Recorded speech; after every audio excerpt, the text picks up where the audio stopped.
It's going to be a real honor for me to introduce Robert F. Kennedy Jr., take the oath of office and officially become our Secretary of Health and Human Services. Just as I promised last year, Bobby is going to lead a great national mission to make America healthy again, and he's going to do it. I think he's going to do things that will really make us very proud of this day. Like his father, Senator Robert F. Kennedy, and his uncle, President John F. Kennedy, Bobby has devoted much of his life to serving his fellow Americans in his campaign for president, and he was a very tough competitor. I did not like it at all. I said, let's get him on my side. But in his campaign for president in 2024, Bobby brought together a coalition of supporters across party lines, and he really worked very hard, and he had tremendous support, unbelievable support, and I think a lot of that support came my way when we decided to do a little merger, and it was really great, and it was very loyal, incredible people. They believe in him so strongly because he's a fierce advocate for the health of our children and for the values of free speech, democracy, and peace. And people are going to be very impressed, I have no doubt. I've known him a long time. He's been a friend of mine a long time. Perhaps most importantly, though, Bobby created a nationwide movement made up of millions and millions of mothers and fathers and young people and concerned citizens of every background who want to end and this horrible chronic disease crisis that exists in America. He's absolutely committed to getting dangerous chemicals out of our environment and out of our food supply and getting the American people the facts and the answers that we deserve. After years in which our public health system has squandered the trust of our citizens, and they really have. They don't trust us. They don't trust anybody, frankly. They've gone through hell. There's no better person to lead our campaign of historic reforms and restore faith in American health care. Bobby's going to do it. The United States spends more money in health than any other country on earth, but we're growing sicker every year. We're not as healthy as countries that spend just a fraction of what we spend, so there's something wrong. He's going to figure it out. In recent decades, we've seen staggering increases in cancer rates across all age demographics, including more than 40% increase in childhood cancer since 1975. Who can believe that?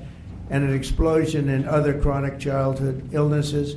Not long ago, 1 in 10,000 people, children, had autism. Now it's 1 in 36. Think of that. 1 in 10,000. 1 in 10,000. Now it's 1 in 36. Who can believe that? There's something wrong. There's something wrong. And I think it's something that can be found out. In 2022, more than 40% of children had at least one chronic health condition, and today nearly 80% of young adults do not qualify for military service, in large part for health reasons. Think of that, 80%. Something is wrong, and that's why immediately after Bobby is sworn in, I will be signing an executive order establishing the President's Commission to make America healthy again. We have some great people on that commission. Chaired by our new secretary, this groundbreaking commission will be charged with investigating what is causing the decades-long increase in chronic illness, reporting its findings, and delivering an action plan to the American people. And it's going to be a plan that people are really waiting to hear. Bobby, I want to thank you. You've gone through a lot. It's taken great courage. You've been amazing, actually. I'd call him and say, you're going to be okay. And he said, I know, I really do. He's really been supported amazingly by Cheryl and his family. And it was very tough. It was a very nasty group of people that were after him, but he was tougher and he was smarter than they are. And that's why he's here today. There are very few people that could have withstood the assault, but he was able to. So I just want to congratulate you, and we have a very special person here to swear you in, a man that I think has done just, I think he's just an amazing man. As you know, his name happens to be Gorsuch, and he's a member of the Supreme Court in extremely good standing. He's highly respected by everybody, and I didn't know, are you two friends or something, or did this just happen to be? But Justice, this just happened to be the luck of the draw. What happened? I reached out to him. Did you reach out? Well, you reached out to a very good man. So please, if you would, thank you very much.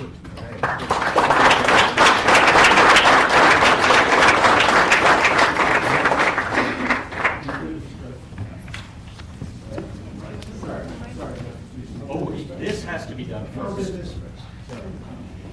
I'm going to make this a good one, right?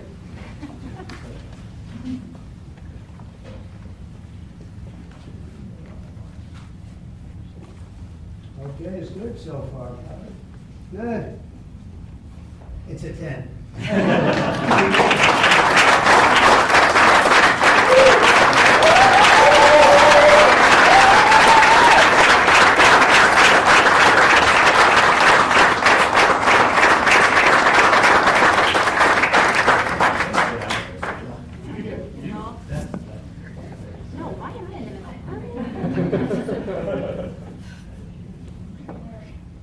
Go in there, get the kids in there. Go in there.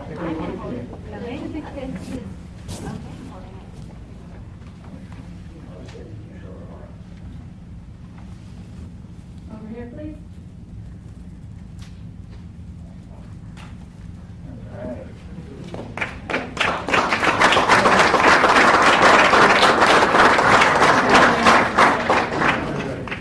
I'm really happy. Would all the family like to join? Yeah, sure. All right. Please place your left hand on the Bible and raise your right. Repeat after me. I, Robert F. Kennedy Jr., I, Robert F. Kennedy Jr., do solemnly swear do solemnly swear that I will support and defend that I will support and defend the Constitution of the United the States Constitution of the United States against all enemies, against all enemies, foreign and domestic, foreign and domestic, that I will bear true faith and allegiance to the same, that I will bear true faith and allegiance to the same, that I take this obligation freely, that I take this obligation freely without any mental reservation without any mental reservation or purpose of evasion, or purpose of evasion, and that I will well and faithfully discharge and that I will well and faithfully discharge the duties of the office the duties of the office on which I am about to enter. on which I'm about to enter, So help me God. so help me God. Congratulations, Mr. Secretary.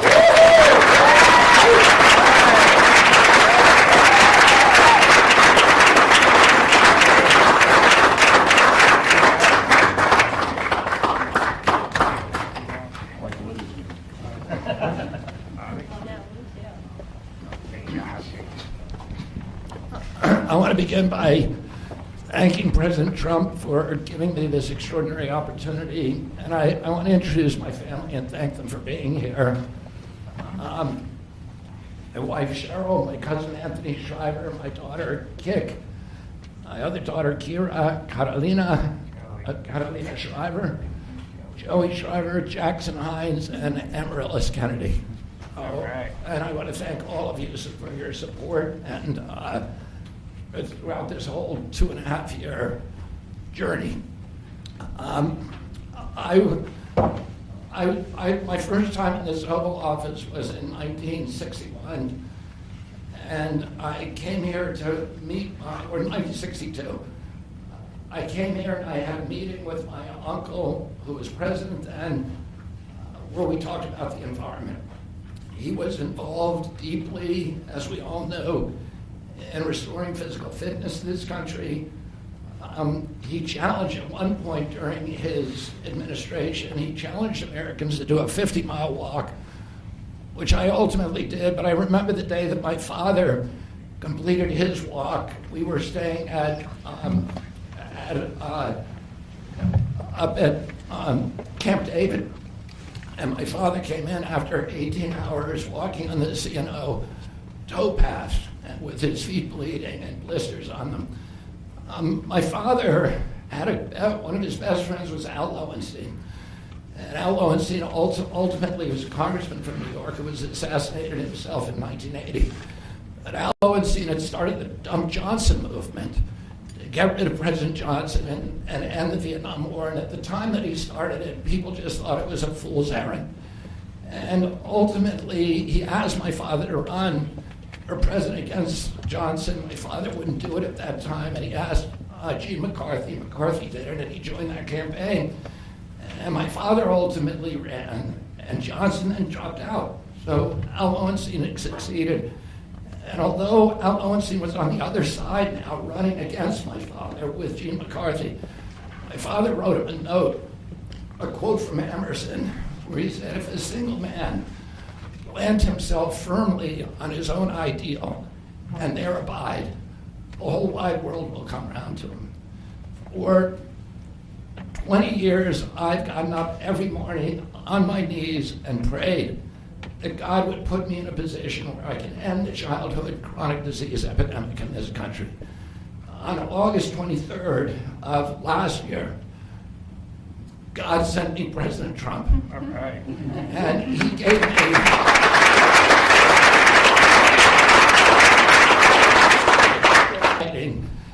and we did a handshake, and everything that he told me he was going to do, he has done. Right. And I'm so grateful to him, and I've told you before, I genuinely believe that you are a pivotal historical figure, and you are going to transform this country at a time when we see all of the indicia of democracy now in tatters in our country. We see the rise of the military-industrial complex, the rise of totalitarianism, these attacks on our Constitution, and this breathtaking epidemic that is disabling our people. President Trump has promised to restore the American dream in this country. A healthy person has 1,000 dreams. A sick person only has one. 60% of our population has only one dream, that they get better. President Trump has promised that he's going to restore America's strength. But we can't be a strong nation if we have a weak citizenry. If people are sick, 60% of our people are sick, 77%, as President Trump mentioned, of our children cannot qualify for military service. And we need a man on a white horse now. We need somebody who is willing to come in and has the spine and the guts and the strength to challenge orthodoxies, to stand in the way of vested interests, and to break institutions that have turned against our democracy. President Trump has shown again and again that he is that hero. And most recently, I greatly appreciate, and I called you the day that you announced the termination of USAID. My uncle started USAID in 1961 for humanitarian purposes, to put our country on the side of the poor. It has been captured by the military-industrial complex. It has become a sinister propagator of totalitarianism and war across the globe. And very few people understand how sinister this agency really is. And President Trump saw that, and he stood up to it with a masterstroke. And we want to do the same thing with the institutions that are stealing the health of our children. We need a revolutionary figure, and you are that figure, and I'm very grateful for you for giving me this opportunity. I want to recognize some of the allies that I've had in this battle for a long time: Senator Rand Paul, Senator Ron Johnson, Senator Roger Marshall, Marjorie Taylor Greene, and Buddy Carter, who've all been champions of the MAHA agenda before I even came along.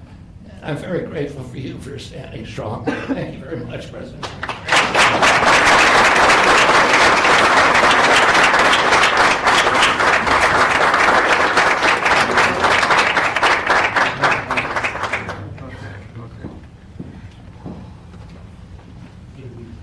Mr. Secretary, I'd like to ask, what plans do you have immediately at HHS now that you're sworn in, sir?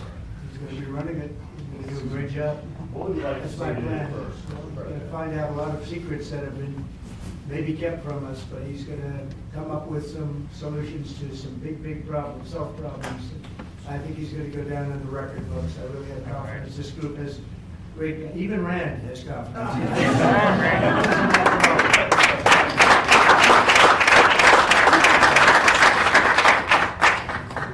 If I could ask you, Mr. Secretary, do you plan to fire anyone immediately, or what are your transparency and returning gold standard science, the NIH, the FDA, and CDC, to ending the corruption, ending the corporate capture of those agencies, getting rid of the people on those panels that have conflicts of interest.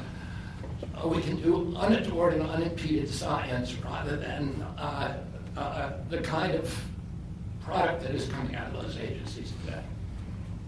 Mr. Secretary, may I ask, how do you address concerns that some Americans may have about the stance on vaccines?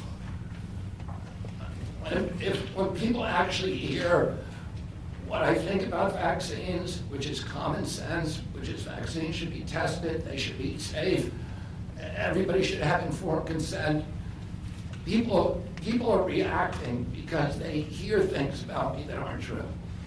They hear characterizations of things that I've said that are simply not true. When they hear what I have to say actually about vaccines, everybody supports it. Mr. Kennedy, Kara Kashinova from Lindell TV. What's your message to Democrats in the Senate that fought so hard to keep you from taking this position? And congratulations, by the way. President Trump has promised to be the president for all Americans, and he has said to me that he understands that there's no such thing as Republican children or Democratic children. All of our children need to be protected, and whether you're in a blue state or red state, I'm going to do everything I can to work with you, whether you're Democrat or Republican, to restore child's health in this country. Mr. Secretary. Great job. Great job. Thank you all very much. All right, guys. Thanks, guys.